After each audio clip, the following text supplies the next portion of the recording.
Sir ఇప్పుడున్న life స్టైల్లో చాలామంది చేస్తున్న తప్పులు ఏంటి, చేయకూడని పనులు ఏంటి సార్? చాలామంది చేస్తున్న తప్పులు అనే కంటే కూడా ఎవరు తప్పు చేయాలని కోరుకోరండి. చాలామంది తప్పు చేస్తున్నారంటాం. ఏం తప్పు ఎందుకు చేస్తారు?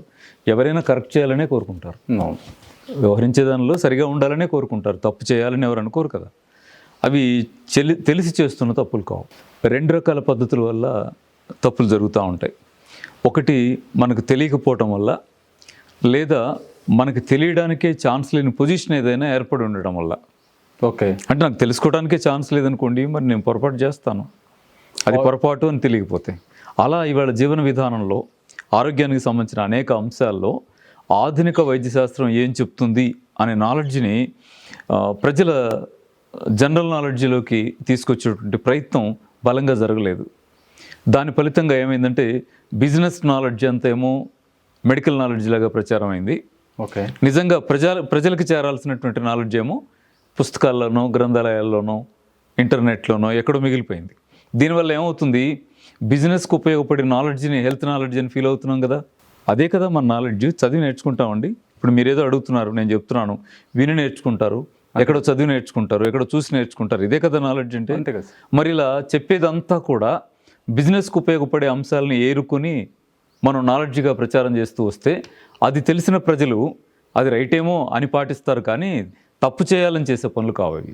అంటే ఈ తప్పుకు మూలం ఎక్కడుంది? మనం ఒకవేళ జీవన విధానంలో తప్పు చేస్తూ ఉన్నా, మెడికేషన్ తీసుకోవడంలో తప్పు చేస్తూ ఉన్నా, జబ్బును అర్థం చేసుకోవడంలో తప్పు చేస్తూ ఉన్నా, ఆ తప్పుకు మూలం ఎక్కడుంది? ఎవరికి వైద్యం తెలుసో, వైద్య శాస్త్రం తెలుసో, ఆ తెలిసిన నాలెడ్జ్ని ప్రజల లోకజ్ఞానంలోకి తెచ్చేదిగా మనం చేయని ప్రయత్నాలే ఇవాల్టి ప్రజల తప్పులకు కారణం. కాబట్టి వాళ్ళ తప్పులకు కారణం కూడా వాళ్ళది కాదు, తెలియకుండా చేస్తే తప్పు. హెల్త్ బిజినెస్ మాత్రమే. హెల్త్ బిజినెస్ మాత్రం అంతే. కానీ అది ఒక పెద్ద మాఫియా. దాన్ని అడ్డుకోవడం కానీ, దాన్ని ఎలాంటి చేయడం కానీ ఎవరికి సాధ్యం కానిది. అంటే మీరు భయపడుతున్నారా?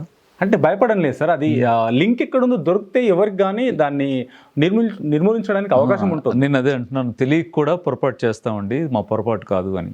అలాగే ఇప్పుడు మీరు అడుగుతున్న ప్రశ్న కూడా ఏమిటంటే, హెల్త్ అది ఒక పెద్ద మాఫియా, వాళ్ళని ఎదుర్కోలేం, అమ్మో అనే మాటలు ఉన్నాయే, అవి సత్యమా కాదనే దానిలోకి నేను వెళ్ళను. కానీ ఒకవైపు నుంచి ఆలోచించి చూస్తే ఎవరిని ఎదుర్కోవాల్సిన అవసరాలు, ఎవరిని శత్రువులు చేసుకోవాల్సిన అవసరాలు లేకుండా కూడా సమాధానాలు దొరికే అవకాశం ఉంది.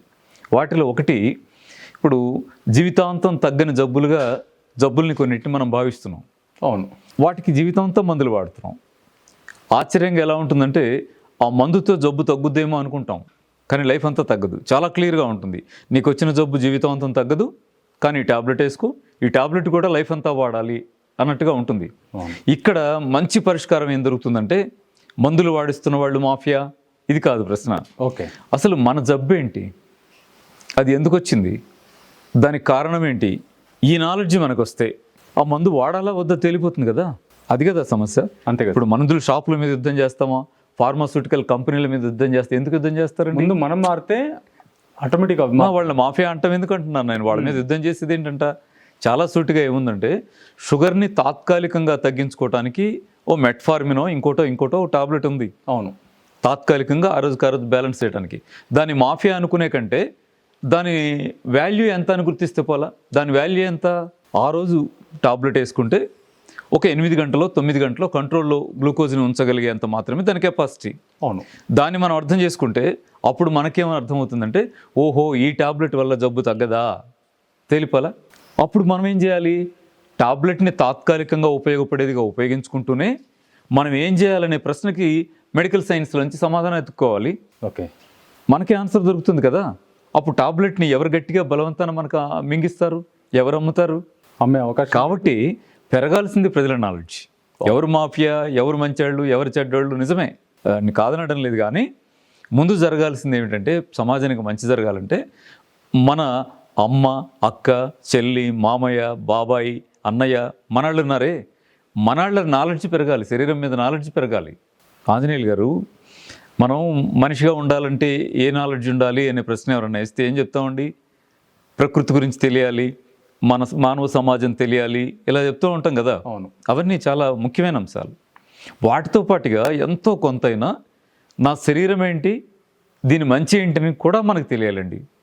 తెలిస్తే వీళ్ళ సమస్యల నుంచి మనం బయటపడడం మనకు తేలికవుతుంది.